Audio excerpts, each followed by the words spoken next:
Good afternoon, everybody. Thank you. Thank you for coming over to our breakout. I guess this is the one till before you all go home. So we'll try to kind of sort of make it short and sweet, but yet right on time. So can't miss anything.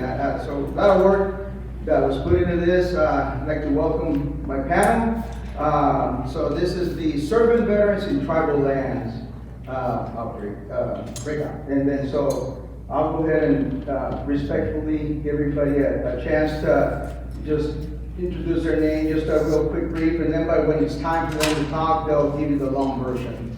So beginning with me, I guess I'm Otto Cruz, CSR, Consolidated Veteran Service Representative for WarSource, most of Yakama Nation, Yakama Warrior Association member, and I'll pass it on to our next. My name is George Lay Jr. I'm a Yakama Warrior Association member as well. I served from 2000 to 2017. 2000 to 2006, I was in the United States Air Force. 2007 to 2017, I was in the United States Army. Did 7 tours overseas. I currently officiate the Sunday service out of the Top Hunter's Creek Haunted House in White Swan. We have our own sweat house, and that's what brings us here today. We had several men and women join us at our sweat house Monday and Tuesday. And then as well, I am the cultural advisor for the Yakama Warriors Association. Thank you for coming.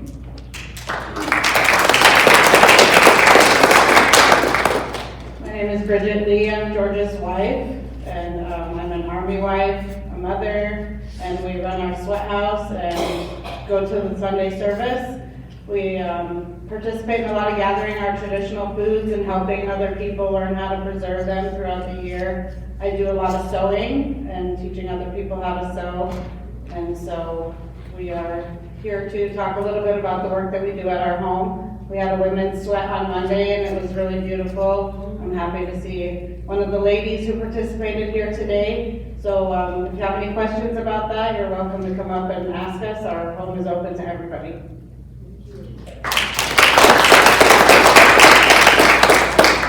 My name is Victor Wood. I served in the United States Navy from 69 to 73. I did a tour on the USS Midway with Fighter Squadron 161, 72, and 73. I am the past commander of the Yakama Warriors Association. I filled that billet for 20 years and figured it's time to step down. I'm the little skinny white kid that grew up on a reservation.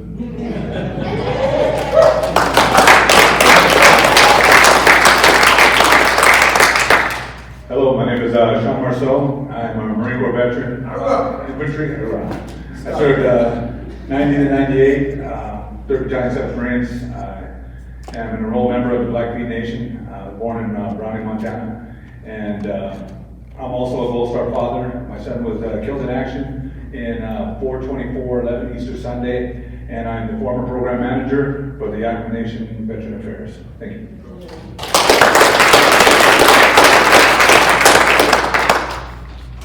Good afternoon, everyone. Welcome to the land of the Yakama Nation. My name is Sluska.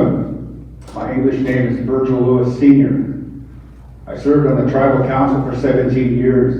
In many of those years, I was chairman of the Veterans Committee. I served in the United States Marine Corps from 1974 to 1977.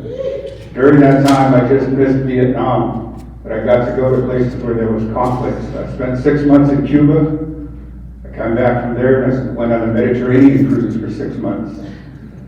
That was very interesting. But I'm here today to hopefully explain a few things with regard to how we got going with the Yakama Nation. Obviously, the Yakama Nation Veterans Program in the beginning served only Native veterans. But the way it is scheduled today, we serve all veterans.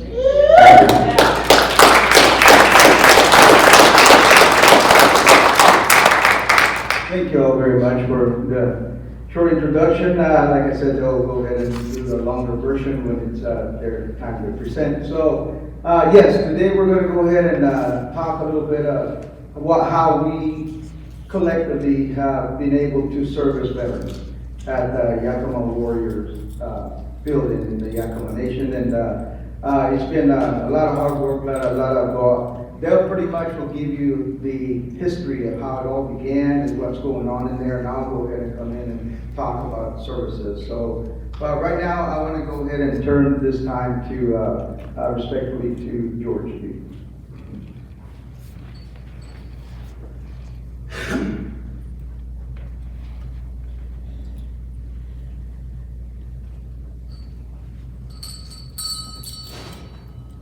Again, I want to thank each and every one of you for being here today. As I said before, my name is George Lee Jr. I did several tours to Iraq, Afghanistan, Qatar, Hungary, Mali, Africa, Senegal, Africa. I've been to Timbuktu, which was really cool. The place actually exists. And so I was actually got to witness an airborne operation there. I parachuted into Australia. I parachuted into the Arctic Circle. Became airborne certified back in 2008. Became Ranger qualified back in 2011. And as we understand with the creeds that we take within the military, we come back home with the same mentality of continuing to be there for one another. And so came back home, and that has become the focus and the goal that we have instilled within ourselves as a family, so that we are able to witness, have our children bear witness to our growth and everything that we do. As I joined the Yakama Warriors Association, we understand that we talk about the horse song. And it's a song that is covered here within the Plateau region, stretching from as far north as the Canadian border, all the way down to Central Oregon, over to the Idaho border, where this song is sung for the benefit of our warriors that have gone out and served our country. This song is utilized for those that join the military. When they first sign up, when they first hold their hand up and give their oath of enlistment, the song is sung as a means of protection. The song is sung as well for those that, when they get ready to deploy to all of the numerous countries that we serve in, whether it be at another country or, as we understand, in open seas. We have our veterans that we pray for with this song, understanding that is going to keep them safe on their journey as they go out and serve. I sung this song when my buddy was killed next to me in combat in 2012, understanding that that spirit is there wandering, and we want to keep that spirit safe. I sang this song for the Warriors Association when we went to Washington, D.C. Someone that has never approached the Vietnam Memorial because he was too hurt and heartbroken because of all of the names of his platoon that he has seen on that wall. I sang that song for him as he approached that wall for the first time to bear witness to his friends' names.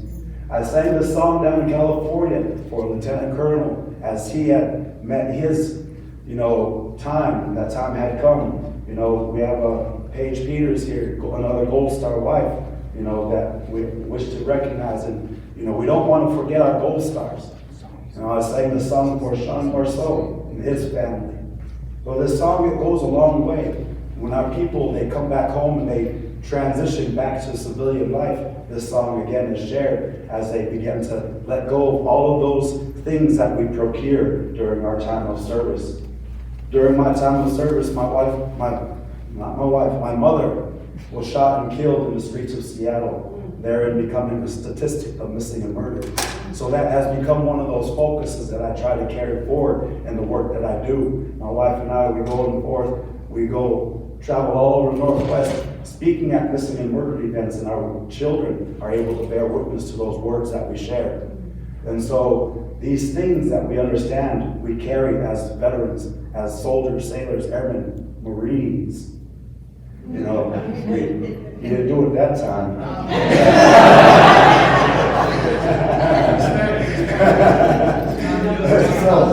So we understand that, despite everything every experience that we carry on as soldiers, and that mentality of taking care of those around us never changes. That part never changes, no matter how much trauma that we endure.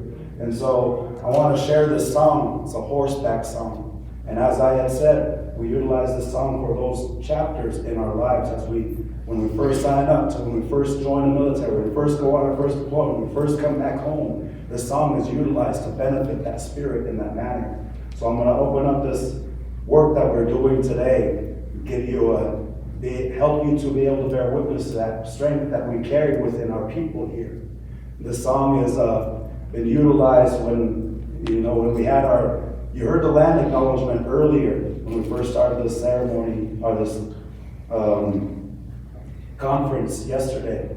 And the one that had read the paper said 1885, and that kind of touched me because it's 1855. Our treaty was signed in 1855, not 1885. And this song was utilized during that time when the Navy people made their way to the Camp Stevens there at Walla Walla. This song was utilized as those warriors rode into camp. And so this song is utilized often by our people. So just to give you a little bit more understanding where this song comes from and how far back this song is utilized for our people of the Plateau region. Understand, it's not just the Yakama that sing this song. This song was shared all the way up far north as Omak, down south as Warm Springs, and all the way up to our Oregon, Idaho border. And so we're going to do this song real quick, and as you're able to witness, you'll see the pictures coming up across the background, and that speaks to those moments, the transition points where the song is able to be utilized. So just this much for now. Sure. There was a patrol that I went on in Afghanistan. We made our way into the village for a shura that was taking place. And in front of me, my company commander and his security section went into the room. And then I walked into the room. Soon as I walked in, one of the village elders pointed at me, said, "Who are you? You don't look like any of these other men. Who are you?" I told him, I come from the Yakama area, Columbia River Basin area, the Pacific Northwest of the Washington State, Pacific Northwest of the United States of America. It took me a minute to get that realization through to him, who I was. Once he realized, his eyes opened up and he had this baffled look. "You guys still exist? I thought they wiped you out." So this reality hit me just like that. No one knows who our people are. So people still around the world think that we are non-existent and we got wiped out. When I came home, it clicked in my mind.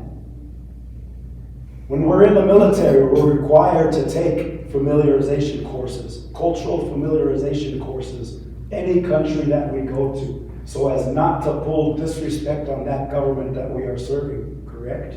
Yeah. And we never do that here for our people. How many of you have ever heard this song before? This song is sung by many people across the Pacific Northwest. For this to be the first time you have heard this song makes me feel that you appreciate who we are more as an identity now. And I want to thank you for opening up your heart to accept this song. My hope is that wherever we go, you don't question who we are. You know exactly, just by looking at me, that guy's a Yakama. Tell you right now, just by looking at him, that's my goal. And so when I wear this Yakama Warriors Association, understanding where we had come from, the identity that we carry, my hope is that we can truly bring that respect forward to all of the veterans, all of the families, all of the Goldstars, and all of the Goldstar families. Because I absolutely love this way of life. And I loved wearing the uniform. I loved all of the places that I've been and every experience that I've had. And so to be able to bring that home and utilize to that benefit of the Yakama people the best way that I could, that is my ultimate goal. I appreciate you for taking in just a little bit of our identity as Yakama. And welcome, as the councilman there and down there at the end said, welcome to our lands. Thank you.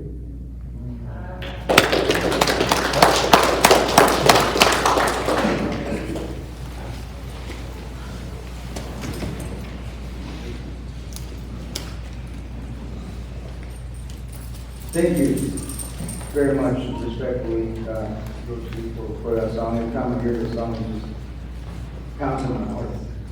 Makes me realize I'm also indigenous.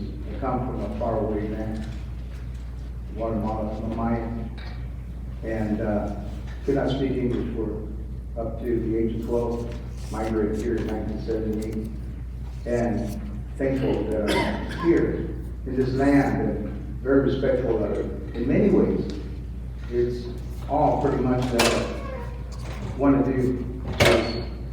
Now, for me, God and country, my brothers and sisters, I will go every limit of my power, my ability that I can to serve a veteran to the best of the ability that I can. What I learned from Marceau, what I learned from everybody all the way around, and from the team. I see it as a giant team. I'm an only child.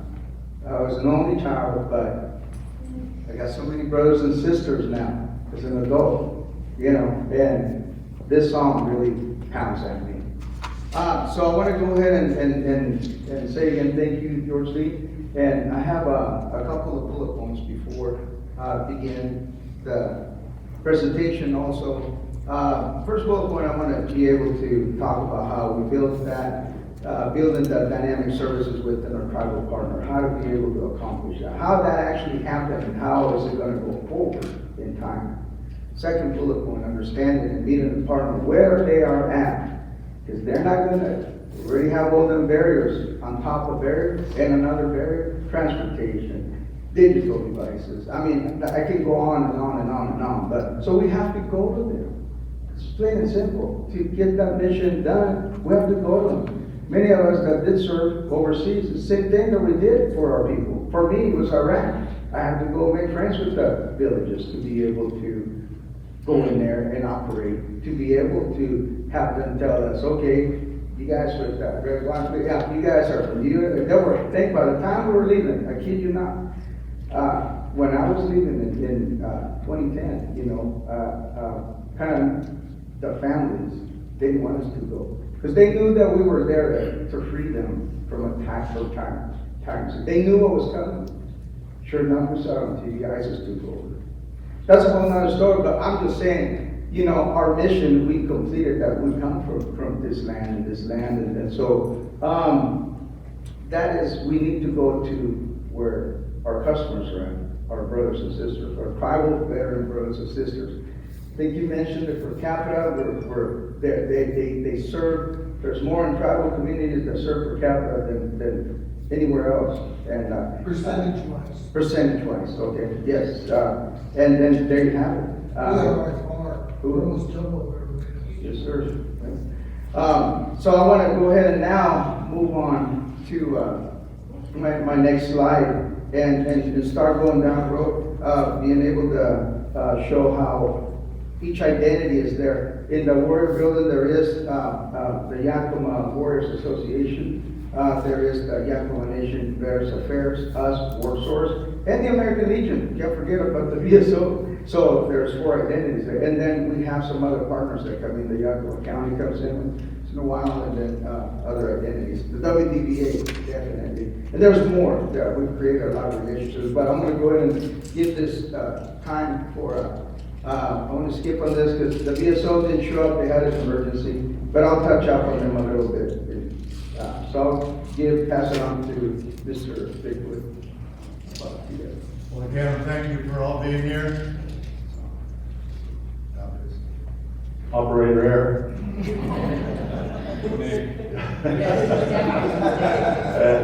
As I said, I served in the Navy as an aviation ordnanceman. I did my tour over there in 72, 73. And when I came home, my dad had a ranch. We raised cattle for years and years. And when I came home, he had started a rodeo business. And the Yakama Warriors at that time wanted to put on a rodeo, and they invited me and my dad down to give them a quote for supplying the stock for that rodeo. And one of the guys there said, "Well, you're a veteran, aren't you?" I said, "Yeah." "Well, you're joining this outfit." And I had the same misconception back then as a lot of people do now, that I thought the Yakama Warriors was just for natives. But it's not. If you have a good DD 214, you're welcome to join our association. And the reason the association got started was back in the day, they pretty much formed up in 1991. They became chartered in 1992. And at that time, it was closed for natives only.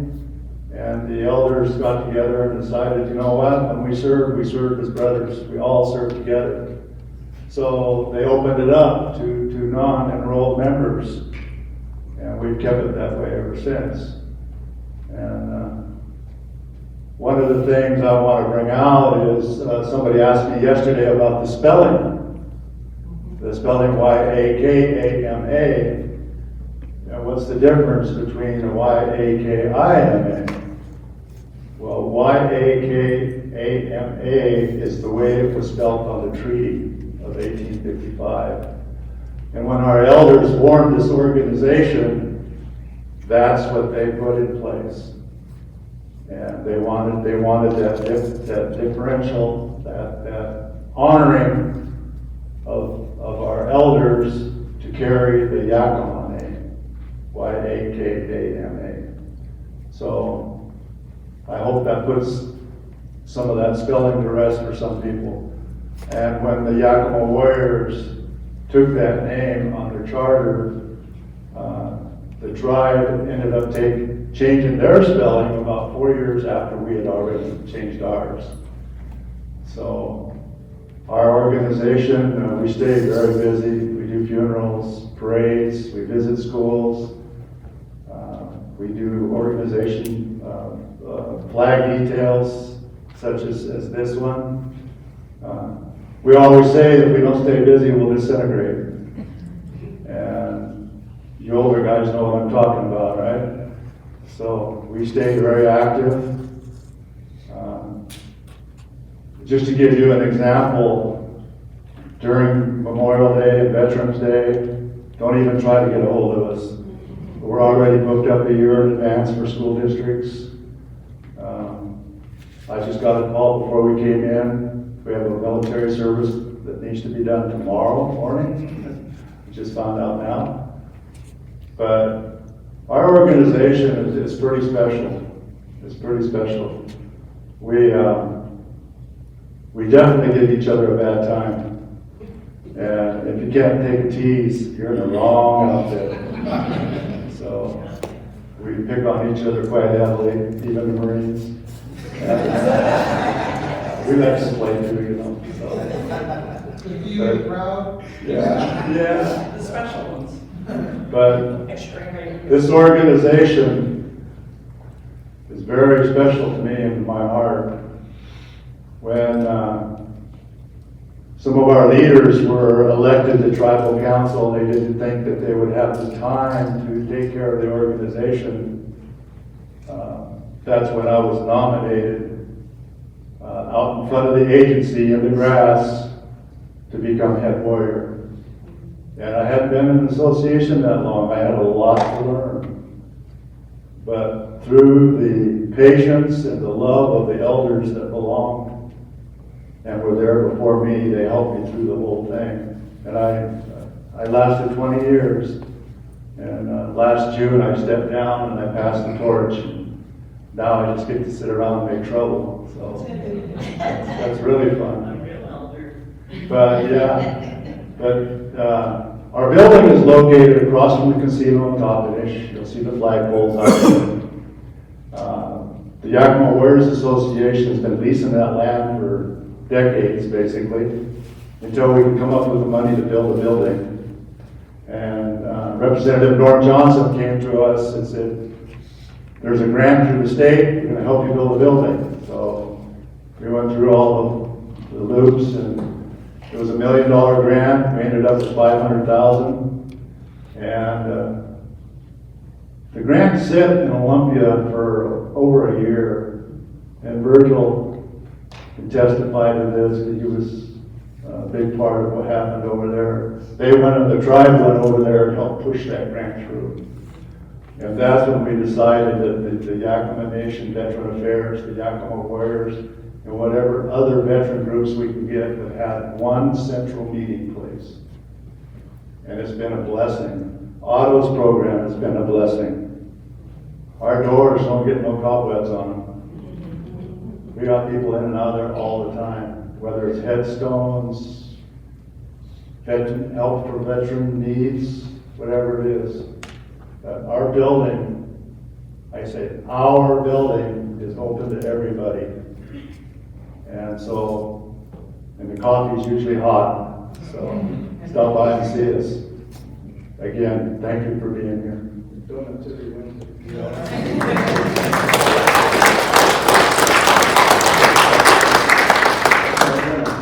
Thank you, Mr. Bigwood. He's the one that recruited me to the Warriors Association, and when I hit it, he's like, "You work here?" He says. He puts that up to get right on my desk. And I said, "Oh yes." I mean, I was just so thankful, and I think every minute I felt the day that I can't do it no more. You know, I'm just going to be thankful and try to do the best that I can. I know what they say I'm for, and that's another beauty of being thankful of where I work, where the work is being done for our veteran brothers and sisters. Much respect for every single one of them. I've learned from every single one of them. I'm thankful for that. Let me skip on to the next slide here. And just wanted to, this is the Welcome Home Vietnam. Do you want to talk a little bit about that, Mr. Wood? Since you were, give the mic back a little bit. So, it is on. Eject. So, the Yakama Warriors Association, and you see that picture underneath April 2025. See the guy, Gil Clark, standing out there. He went over and testified in Olympia. We needed a day. Washington State Vietnam veterans needed their own day. And he went over and testified, and finally, they voted on it, and it became a House bill. It passed, and due to that, Norm Johnson was big in that. And that's why we have our Welcome Home Vietnam Veterans, Washington State, in March. It wasn't easy, but I'll tell you what, I got to give those people in Olympia credit. They said that was one of the fastest bills ever passed. There was hardly, I don't think there was any negative votes on that. And so that makes my heart feel good. But you're welcome. We have it at Sarge Hubbard every year. We have a few speakers. We usually don't let Otto speak too long. But you're all welcome to attend that. And when you're out and about, just let them know that, hey, the Yakama Warriors Association got this going for us. So, and the other promise that we made when this happened, none of our veterans are going to come home the way we came home. And, you know, thank you, Mr. Wood. Really appreciate that. The work being done there is definitely tremendous, and it's a blessing. And I just want to, and Mr. Shawn, everything has a beginning. Him and the Seth both pretty much. Want to go ahead and just give the time for Shawn. Okay, salutati. My name is, again, Shawn Marceau, former program manager of the Yakama Nation Veteran Affairs, and, I believe the Creator put me on a journey, from a long time ago. My great-great-grandfather was a mountain chief, and he fought in the Marias Massacre in Montana. And my grandpa jumped into Normandy with the 101st, and, he died of wino on the streets. My dad was a Vietnam veteran, fought during Tet 68 with the 9th Infantry, and he suffered with PTSD and alcoholism his whole life. And I ended up, my son joined. I joined the Marine Corps, And I happened to slide a lot through all the craziness. And I had my son, and my son was killed in Afghanistan. And I ate that a lot. I ate it. I suffered for years, and I should have took a year off, and I didn't do it. So my alive day is March 1st, 2023. That's my alive day. And I had to call, what's 988? Yeah, that was a bad day. So I have acute PTSD that I was suffering, and I took in all the PTSD trauma that was going on. And so I believe I was built, or the Creator put me through this. And there were certain stages in my life that I had to do certain things. When I was young, I came from a very violent family, so I was shipped off to an all-Indian boarding school. I was there for 5 years, and that was tough because I didn't want to go home. So, I thought I was too dumb, so I joined the Marine Corps. And I was like, all right, I fit right in.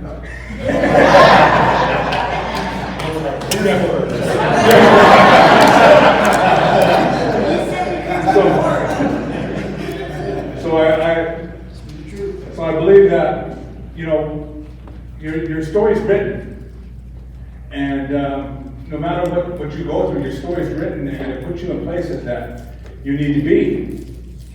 And for me, I was working with Forest Service, and this job opened as a program manager for Veteran Affairs for the Yakama Nation.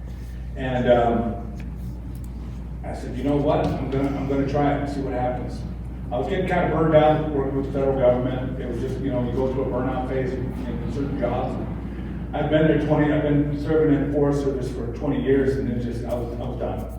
I was done, you know, bureaucracy, everybody goes through whatever. And not to throw anything at them, it was a great organization. So I applied, and you know, by the grace of the Creator, I was selected for the position. And right during that time, it's weird how the timeline goes.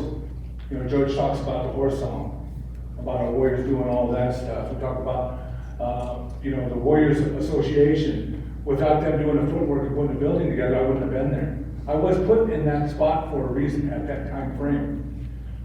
And because of what I had been through in my life, I knew that I had historical trauma.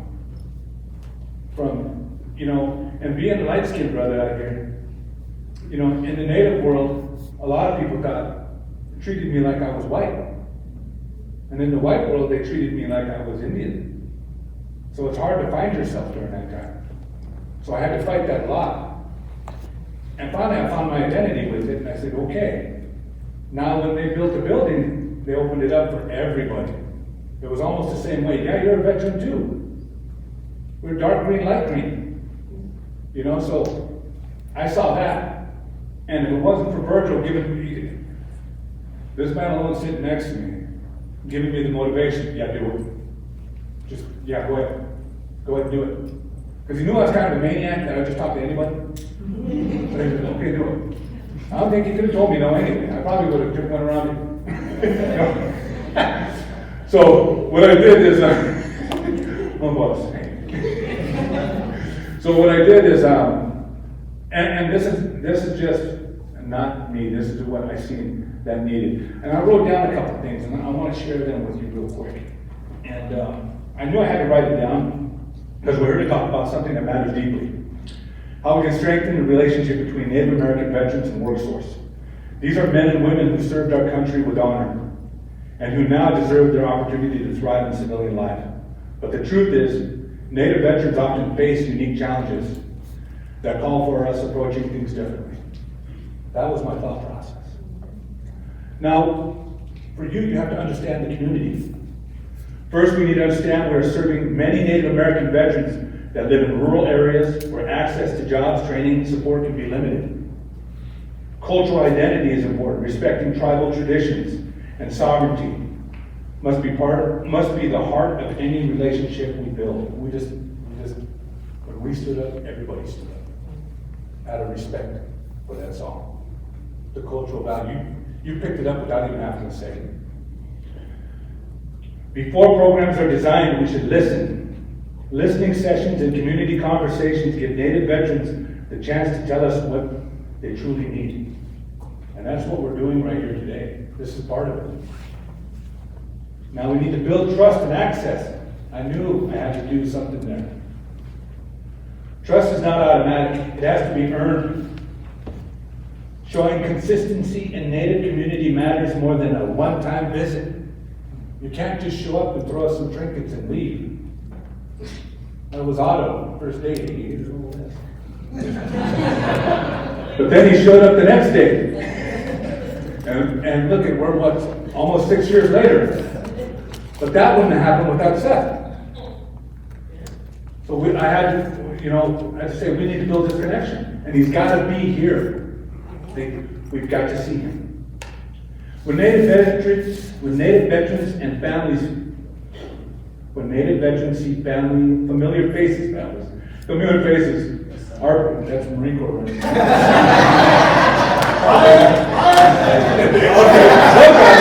Right here too.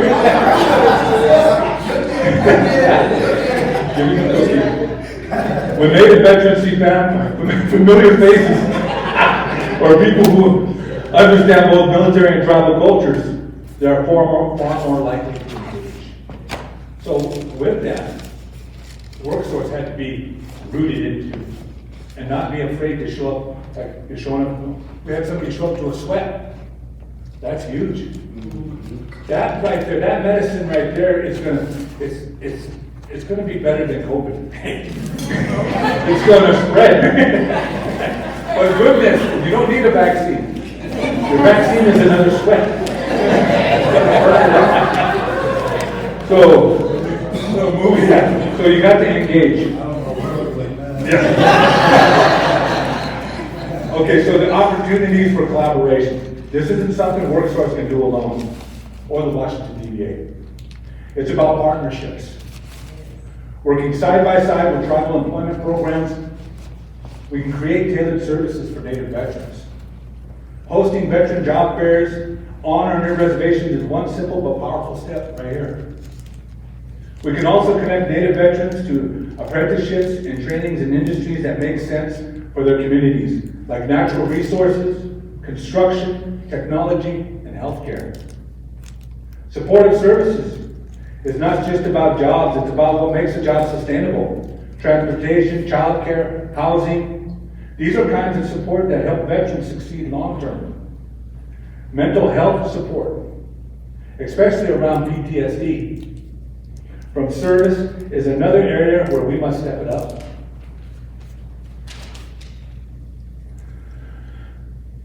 Now here's our strengths. Let's not forget, Native veterans bring incredible strengths. They are leaders, they are resilient, they know teamwork, they know service. Many bring cultural value of community, respect, and responsibility that makes them incredible assets to any employer. So some action steps we can take. And these are a few concrete steps. Create Native Veteran Advisory Councils to help guide WorkSource strategies and the WDBA. Train staff on Native culture and the unique challenges Native veterans face. Measure success not only by how many jobs are filled, but by how long veterans stay and how those jobs impact their families and communities. In the end, this is about respect. Respect for service, respect for culture, respect for community. Native American veterans gave their all for this country. It's our responsibility to make sure the doors of opportunity are open wide for them. Not just with words, but with actions. Thank you for being here, and thank you for lending us your ear. And I know what you're going to do in the future once we leave here is this is going to be in your head. You're going to help some way or another to help Indian country. Thank you.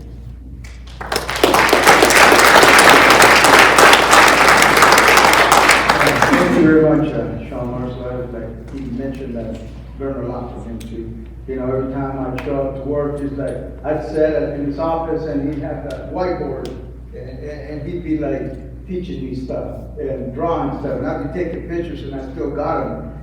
I still remember. I love the one about we're all green, because we are. We're all green, and we're all brothers and sisters in many ways. So, want to go ahead and stay in time, first of all, and want to move on to some of the partnerships that we've created. Because again, we can't do this alone. We need your help. Everybody's partnership, the WDBA, they're outstanding. Thank you so much. They helped us with that digital navigating program. I keep saying that because hopefully it'll come back, in some way, shape, or form. Because we need to go ahead and reach out to our tribal brothers and sisters and give them some of those devices to be able to communicate with us. If not with wheels, at least through the internet, So we really love that. The couple of events that we had, Mr. David Puente, we were in Shawn, and I had Welcome Home Vietnam, one of the Welcome Home Vietnam veteran events. That's a huge event. And on your way out, there's some big posters. If you have a building where you can go ahead and take one, take it, put it there, please, because we're supposed to reach out to the whole state. There's only 3 of those. We hold one of them here. And we're trying to spread the word for this, for many to come over to our event. The Yakama Training Center, they also, this is the last Lieutenant Colonel Horn, but now it's another one. And he was at our Welcome Home Vietnam event last year. He was one of the speakers. So he knows about it, and this is some of the partnerships that I could go on and on and on about many tribes, but I just want to highlight a couple. This is something that I really enjoyed that Shawn was part of, created something with Reggie George over at the Tribal. We had this half-hour vet talk. It gave us time to go ahead and go and reach the community and let them talk about, about DD-214s, about events, about resumes, interview open workshops. We have a workshop and everything else going on, and giving them the time to listen up and hopefully catching some of the veterans. Brothers and sisters to come over and get some of those services for them. There's more. That was part of the digital navigating. We gave out, I don't know how many. Do you remember, Mr. Studio, how many we gave out? A lot, like 7. It's like hundreds. Hundreds, okay. Hundreds. And then also the Goodwill had that program. We gave a lot of those to all the veterans. So that was an awesome thing to do.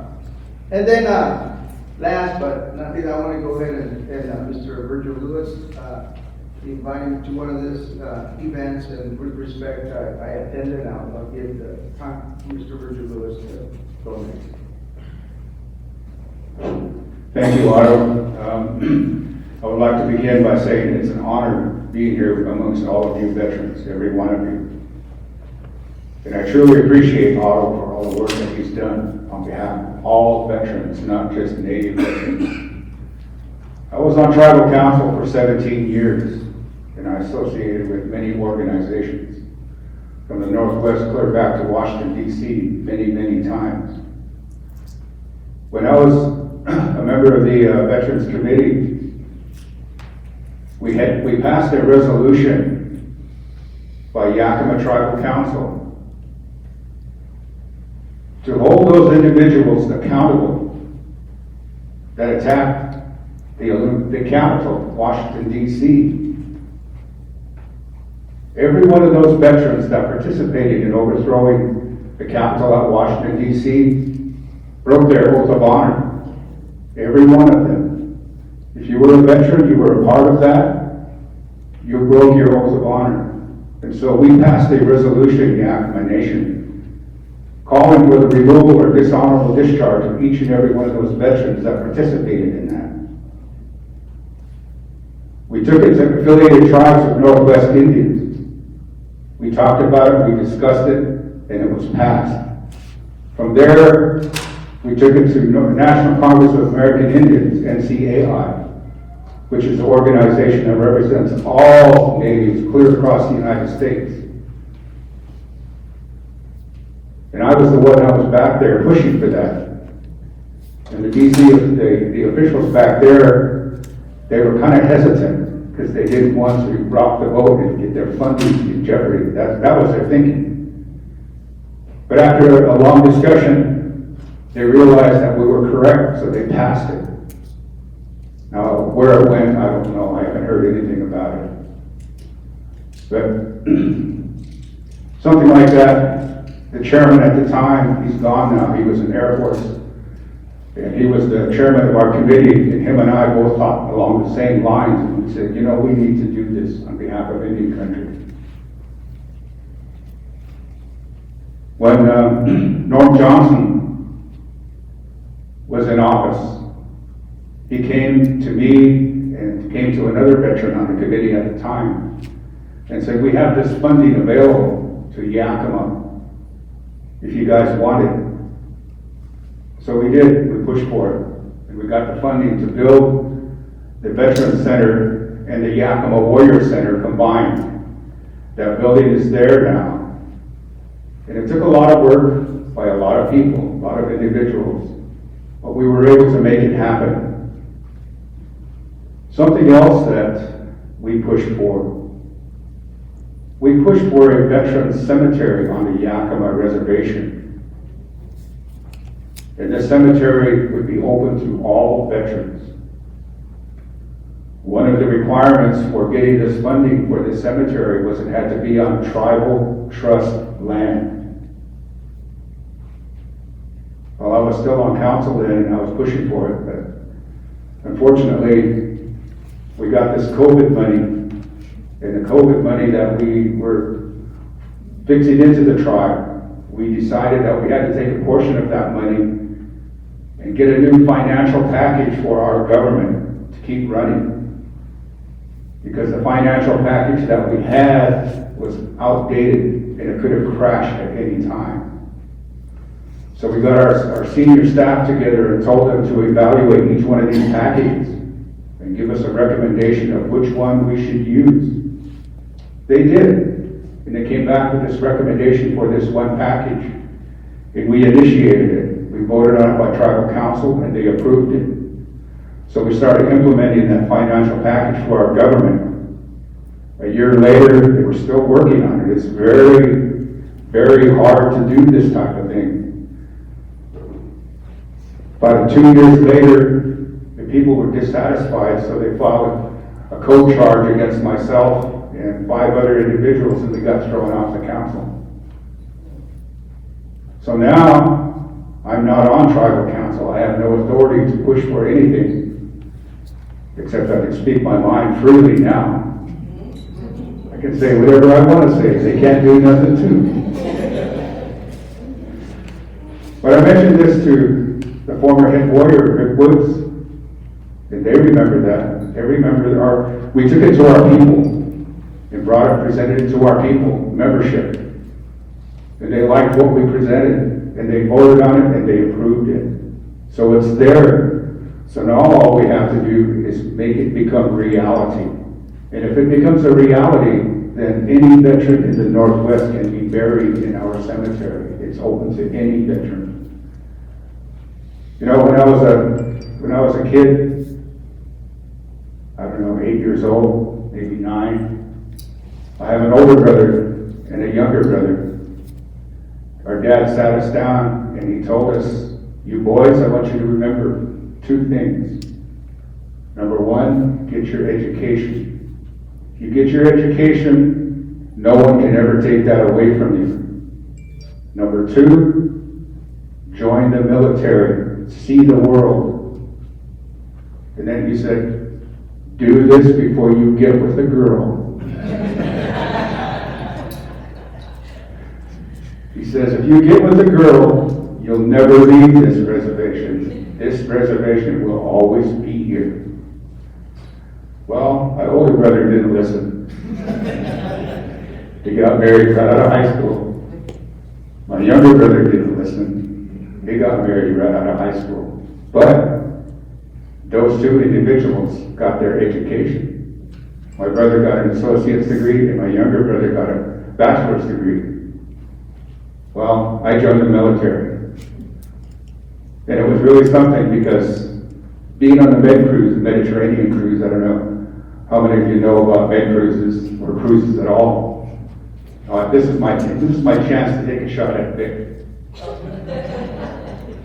What I heard when I was in the Marine Corps, I was in track vehicle repairs.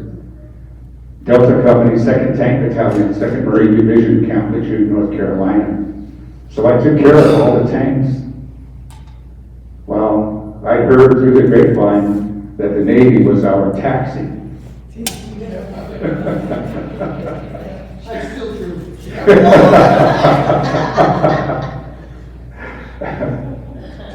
But there's a lot of really good work happening at the Warriors Building, through the Veterans Program, through the Warriors.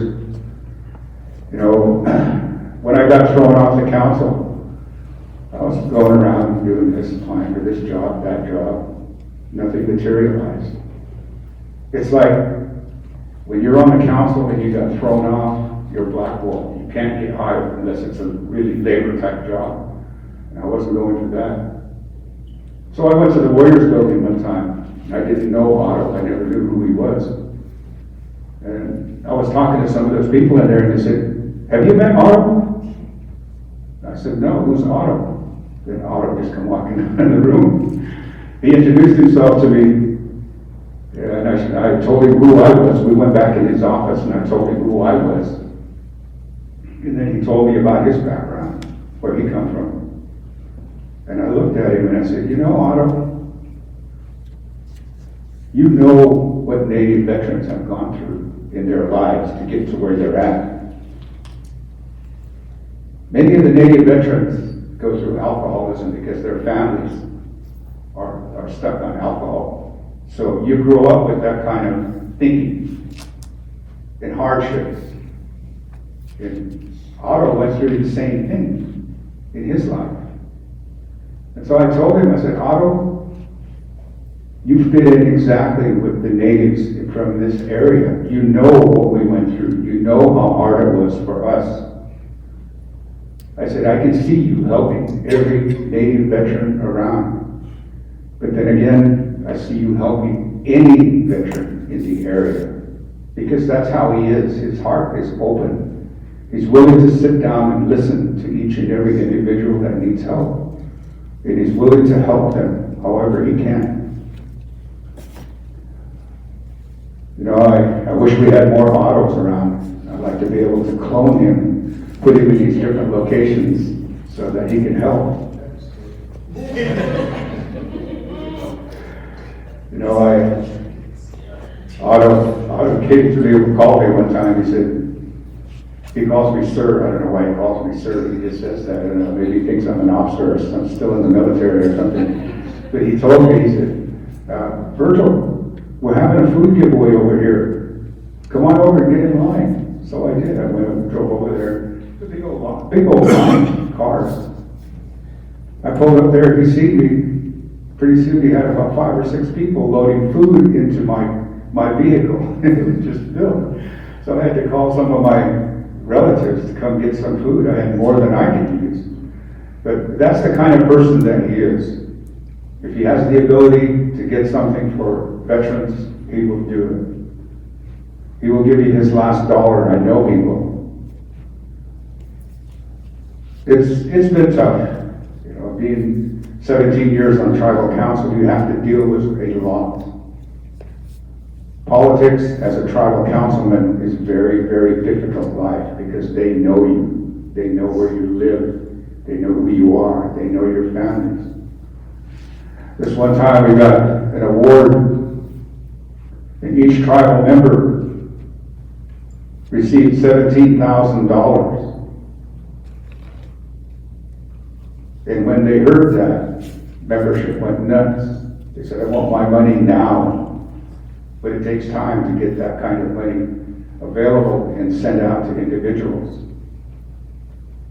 Me and my son were at the house one evening, and I was watching TV. My wife and the children were gone at the time, but I was watching TV, and my son was in his room.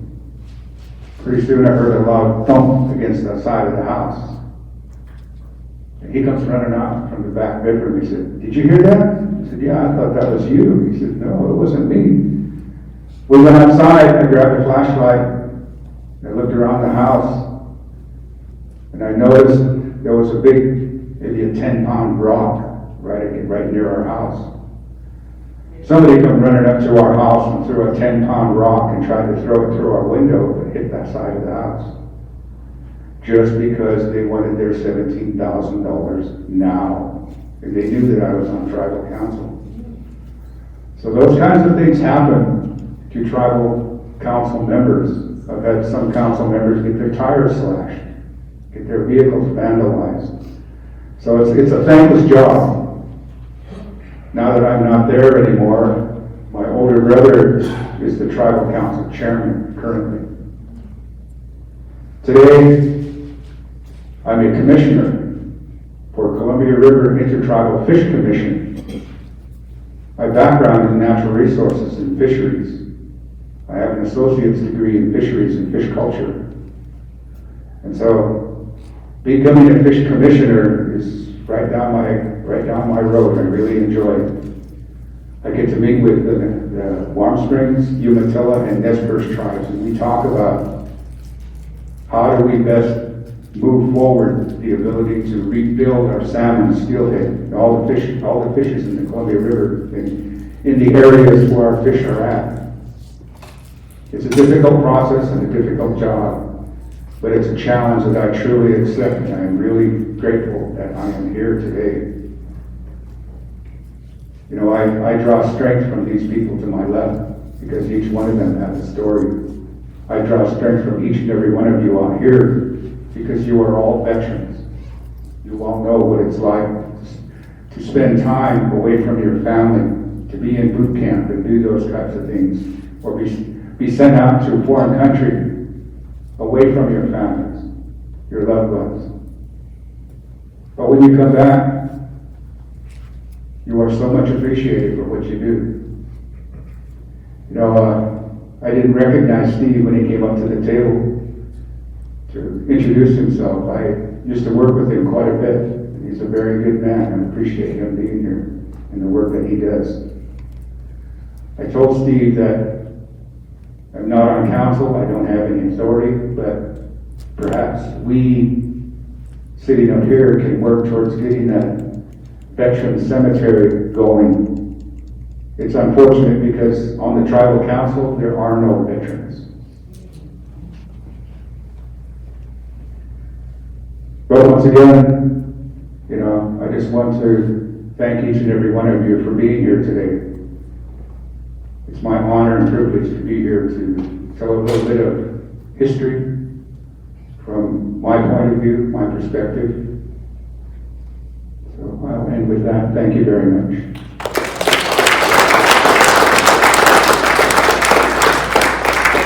I thank every single one that are here. I couldn't have done this without them. So thank you all so much for being here. But, you know, I want to go ahead and mention that together, you know, we are stronger. We are stronger together. I mean, there is a lot, you know, I just talked to you about that, you know. But some of these things make sense to its own. And without a team, without the partners, you know, from our community to our city to our state and nationwide. I mean, if this starts this is something that's going on here at the Yakama Nation. I'm so thankful to be part of it in this journey. I don't know where it's gonna go, but I know that a path is laid in front of me. And I have to keep on learning, and I have to keep on pushing, and thank God for, you know, for the support received from WDA and WorkSource and all that they have equipped me to come in and be able to service our not just our veterans, but also our community members, you know. I want to quickly mention, you know, I do love people. I love everybody. Whether they love me back, that's a different story.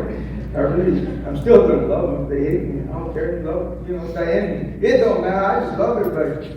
When the fire happened in the Slide Ranch fire, happened, my first day, my heart broke. So we gotta do something, Because I remember being deployed when the levee, when I was in the military, I was one of those full-time technicians in the Washington Army National Guard at the Yakama Training Center. When the levee broke, and the water went all over, well, the top of it, I think that's the areas that it hit. I was eating dinner and my chief called me, he goes, Cruz, he says, we need you at the training center now. I was the dispatcher at the time of all the vehicles. It was 8x8 Hemet records. Those things would go anywhere. And they told me, you gotta get those vehicles ready now. I don't know just get them ready. Soldiers will be there, dispatches, send them out. They know where they're going. All the authorities know where they're gonna strategically be up to save people. Save people. That, I looked at my wife, said, I gotta go get a job done now. Have my son, my daughter, and kissed the wife, and like many times, the duffel bag, and we were gone. God and country, brotherhood, saving lives. It's all too easy to figure out, it's all right there. This is part of it, and we did the job. We went ahead and we deployed, and that fire brought that back. We gotta do something for the people. Maybe I wasn't in uniform anymore, but I'm a human still. I could help. So I went ahead and immediately called Cindy from the Freedom Pantry, and thing went to another, and before you know, Cindy, she provides the Freedom Pantry food for veterans. Her heart's really into the work. She feeds a lot of veterans and families. She even utilizes her own resources, her own finances to get this thing done. And she still keeps on going, even though she may not get support. So I knew her heart was in the right place. And I reached out to her, and she told me, I've been wanting to get food over there for the longest time. I can bring food to them. Now let's make this happen. And somehow I went from there, and I was connected with George Lee, and he told me, you got food, I got the place, I got the meeting place, and things were happening. And the result was we ended up delivering as many food trucks as we could. And Kevin was there with me and George, and we were offloading this food for the people of White Swan in the community. At least we could do our small part. And that's, one of the things that you have to, the result, that's something I can take home. When it's all done and over. Kevin hit it on the head one time. He said, send me something on Messenger one day. He's like, what kind of, it's something about, the message was, what kind of book do we want people to read after we're done? I'm going to read a good book. Maybe I can impact somebody after my story's done and said, somebody may be able to, maybe change their life for the positivity, well-being for them and their family members. So this job being done at it's a beautiful thing. And anybody that wants to reach out to us, please reach us out. We're there at the Warrior Building. Very beautiful, wonderful things are happening. And we got outstanding brothers and sisters, very committed. I mean, they're here. That shows a lot. And one of the success stories I wanted to briefly share was one of and I asked her if I could. I mentioned that a little bit yesterday. Here's some of my quick success stories, but you can read on the rest, but I know time's running short. But the one I wanted to really talk about is the last one. This is a veteran. She went ahead and deployed to Afghanistan, heavy PTSD. She was recovering like I was, so she was out on the roads, and a lot of IDs, a lot of incoming.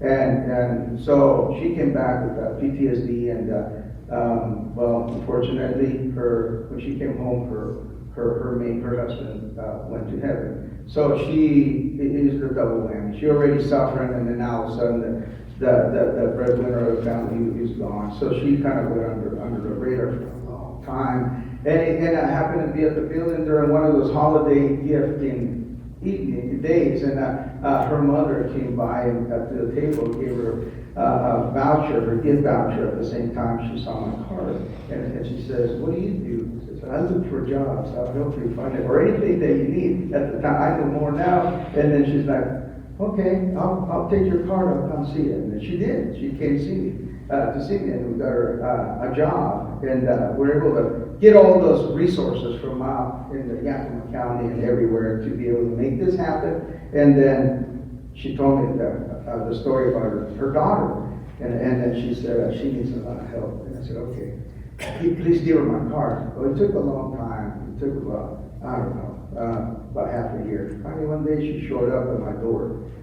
And we immediately, connected, and I welcomed her, and she sat down and told me her story, and I told her, I'm here for everything. I'm not just I want to walk this path with you. I want to jump in that hole with you. But we're going to walk this together, regardless of what we're going to want to face it there with you. And to make a long story short, it took her a long time to come in and get that service-connected disability. We have the VSO. I want to highlight that a little bit. We do have a VSO that shows up to the building from the American Legion. Donny Canter shows up every Wednesday. And he goes ahead and he services and gets the service connected. Anyway, it took a long time for her to get the courage to go there to see the VSO. And then finally, the day that she did, it made me so happy because I knew good things were going to happen. And when she came out, she was happy too. And then we're moving on in time. And then she started telling me about her dreams, what she wanted to do, and then started case managing her. And simultaneously, around the same time, she calls me one evening and she tells me, hey, Otto, guess what? I told her, what? I got 100% disability. I don't know if you know what that means. That's financial stability. That's a life changer for her. And you saw her at the beginning, and she started climbing up, and up. She owns her own house now. She bought her own house. She bought a new vehicle. She's going to school. She goes to Heritage. She's my work study. That's another program that I do. Her life's just on the go now. And that life, that's one story I wanted to, and it's because of this building. It's because of the vision that Vic and Shawn and all the work, and George and Virgil. It just collectively, all this has happened because of that. I thank you for running the time. All these things, I want to, try to open it up really quick for any questions, answers.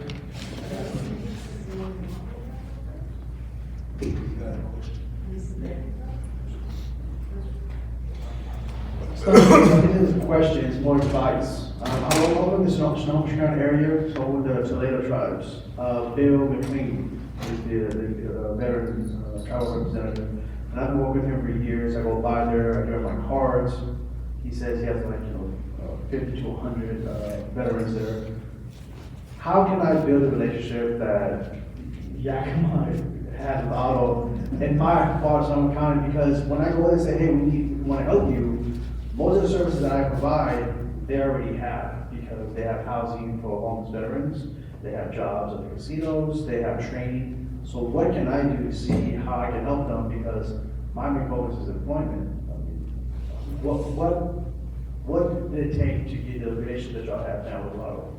I would just say consistency. Just keep going knocking on that door. It's on.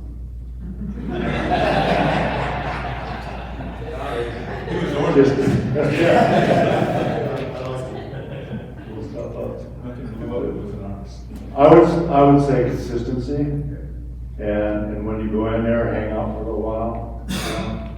And as other people are coming in also, they're gonna, well, who's this guy? And pretty soon there's be a conversation made. That's would be my advice. It's just a consistency. Sometimes, even though they say they have everything they need, and then there's a trust factor also. Because I even know at our building, I've seen, people come in the beginning, basically just kind of looking around, you take them for a little tour, talk to them, you never see them again. And that's what I love about these guys. When these guys come in, we couldn't get rid of them. They were there to help, and we knew they were sincere about what they wanted to do. And I would say you just gotta build that relationship. It's there. Yeah, me and Bill, we have lunch once a month, we have like, we go to like Outback or whatever, and we spend time together, and I ask about powwows, I ask about, sweat lodges, I was like, what can I do to participate, to be around? And he's like, I'll call you. And he's a Marine too, he's a Pope, so I was like, dude, come on, like, how can I be there? Because I see Otto and everything doing stuff, and I wanna be there as much as I can. And we helped an elder, he's a Vietnam veteran who got 100% service connected, because he never went to the VA. We had the VA come to the work source office, and he came down, and we helped him get his service connected disability. But again, I want to do more, not just, that. Well, I would like to say, in the embryonic stage of this, Kevin was a big factor, Kevin Sullivan factor, because he would come without, just on his own. It was like, it's the spark. And I noticed that. And then I was like, let's bring somebody in from work source. Then, when Keno work source, right, sorry, I didn't mean that, no disrespect. Work source, because we needed to build that relationship. And what it was is, you can show up every day, or certain times of the day, and they'll see you there, they get the familiarization. Make yourself uncomfortable. Step into our culture. That's where you start building those relationships. Step into our culture. Do the scary thing. Go to a powwow and sit there. And you'll see somebody, and they'll walk by, and maybe just look at you and be like, and walk away. Next one they see you, they'll be like, okay. Next one they're like, hey, how you doing? See you out there. And all of a sudden now they've built a relationship just in that little part. And it's bridging and it's long term. So you've got to engage that way, because they're gonna see the services you got. When they see it and they're seeing what you're doing really good. But you gotta build that culture. You gotta get into the culture. Don't be afraid to go sweat. I mean, if it's something you don't do, it's something you don't do. But don't be afraid to go down and say, hey, can I help? Can I help with the rocks? Can I do that? Can I just be part of it, but I don't want to go in because I don't understand and I'm not ready for it? Or maybe my creator does it different. And I would say if you do that, that'll help you just that extra step. You're doing the right work. If you're showing up, you're doing the right work. Now it's like, take that next step. Be uncomfortable. Thank you. Really scared. Elders lunch. One other comment to make with regard to, you mentioned Toledo, because that's who you're working with. Yes. A lot of these tribes on the west side, they have huge casinos. Yeah. They say that's why they say that they have everything they need. They don't need your help. Yeah. Well, that's not true. One of the things I would recommend you at least try to do is attend affiliated tribes of Northwest Indians. It's an organization that represents all the Northwest tribes. And one of the programs that they have at AT&I is a veterans meeting. So if you were to go to AT&I, register and become a member, and then you can go and attend the veterans meetings and let them know that you're a representative, that you would like to help, not just the Toledos, but any tribes around you or near you. That's one way of reaching out to them. Thank you. Yeah, also with the JVACs, the JVACs as well. We're trying to go out to the ones that are jamming down. And when that's often cost of driving down to location is travel is an issue, but also we get to the JVACs as well. Next year, back to Zoom. Yeah. So, my name is George Lee Jr., as I had said before, my wife Virgil. We do our best to put ourselves out there to the veteran community as an alternate means. We understand that going to behavioral health for some people is really hard. We understand that going to group therapy for some people is really hard. And so we understand these barriers that tend to get in the way. And so our focus has become understanding the struggle and also helping with that struggle. The ones that we are able to affiliate most with are ones that have gone through the hard traumas, I've gone through 7 tours. I've been in an IED, I've been RPG attacks, mortar attacks, I've been shot at, I've heard the bullets going past my head, witnessed my buddy die right in front of me. I was right up there, I used my weapon on the enemy, you know, and so we understand these traumas are hard to be accepted by other people.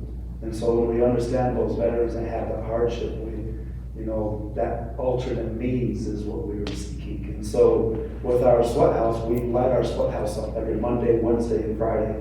It can be 115 degrees outside like we talk about, we still go out there and sweat. It can be minus 15 degrees out and we still go out there and sweat. We understand that, as Vic had said, that consistency is what we work with. And so we invite veterans all the time. Come on, come join us. We understand it's difficult for you to be involved with large groups, you know. Let's chip it away. Let's chip away a little bit at that barrier that's there. With that, I'm also the chairman of the Veterans Day Celebration and Powwow Committee, the Yakama Nation Veterans Day Celebration and Powwow Committee. I've only been the chairman for a few years. I took over from Stan Miller. He's back there sitting down. He ran the committee for years and years. And so stepping into this position, you know, doing our best to what we call network, you know, that networking is the other means that we utilize to try to pull people in. We notice that there's veterans out there that go unrecognized. And for whatever reason, they don't wish to have that recognition put upon them. You know, maybe they feel, the most often one that I hear is, man, I haven't done enough for recognition. For me, you signed your name on that dotted line, understanding that the Almighty, that all time you could potentially give your life for signing your name. And so we deserve that recognition, regardless of how much or how little service you feel you might have done. Maybe you didn't deploy. That doesn't mean you don't deserve that recognition. Maybe you were only in for a year tops. That doesn't mean you don't deserve that recognition. We understand everyone that signed their name on the dotted line deserves that recognition. Not only that, we don't end there as the Yakama Nation Veterans Day Celebration and Powwow. We do our best to involve your family. So there's that moment that we wish to stand up and honor a male and a female, put them in front of the people and say, look, this is who they are, this is what they did. It depends on the family to give us that information. So we try to involve the family the best that we can. So pull in the family. Don't just focus on the vet. The veteran's not just the only one that sacrificed. My wife sacrificed a lot when I was deployed. You know, and so we understand those sacrifices that can be put on the families. The other thing that we do during this Yakama Nation Veterans Day Celebration and Powwow is we honor our Goldstars. When I came back from Afghanistan the last time, I was introduced to a mother. This is the man that killed your son. From that moment when I looked into that mother's eyes, you know, you could see that pain that is there. And that made me realize how gold stars can be completely put up to the side and they're never really considered for the moments of Veterans Day. We barely consider Gold Star for Memorial Day as well, understanding that that's the time that we honor those Gold Stars. And so during this Yakama Nation Veterans Day Celebration and Powwow, we honor our Gold Stars as well. Not just the Gold Stars, but again, the families. We understand that the family as well has to be pulled in. We don't want anyone to feel like they didn't sacrifice during that veterans time in service. We understand that as we do our training, we go away, you know, there's no telling how long we'll go away. When my daughter was born back in 2015, I was gone 3 weeks later, you know, and that was the constant cycle and so those things that we understand, we as families have to live with, not just the soldier, involve the family. Focus on the family. Let the family know as well that you hear them. It's not just us, the veterans, the family as well. And so that's my, you know, input. Focus on the family as well. Through those events like the powwow that we do, we focus on the family. So that would be my input. If we're right on time, how many we got? That's all we got. Oh. Well, you all. How about this? So, you know, we're supposed to go to 3:45, so, we've got like 1 minute. One last question. Do we got time for one last question? Okay, let's do one last question. Here's Not real a quick. question, Oh, I'd okay. like to gift you guys. Oh, That I'm, white passing native, whiter than you, Shawn, and I'm Calvin's. And we turned our backs on the trees in 1855 and we walked away. And we started with four directions and Consolidated, a little out of natives like me. But I've been the veterans coordinator for 2 years. And you know how tribal politics are, and I kind of got let go, and then I'm back, and today's day 6, I believe, right? Day 6. So I had these made, it says on one side, on behalf of a grateful nation, Howard's Indian tribe, and on the other side, it's a soldier saluting with the flag behind it with a cool Salish design. And it has all the services in there. I even put public health service and the Space Force on it. So Otto gives one for you.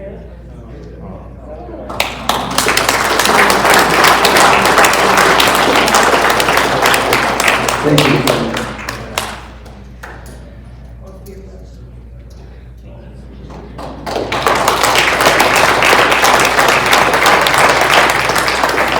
I don't know what they got into when they married us.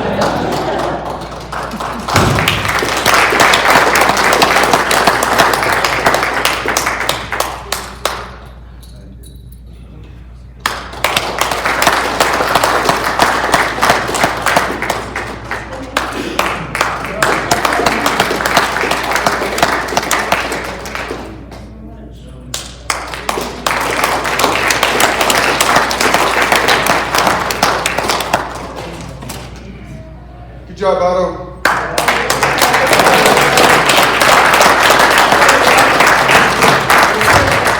round of applause for the panel, please.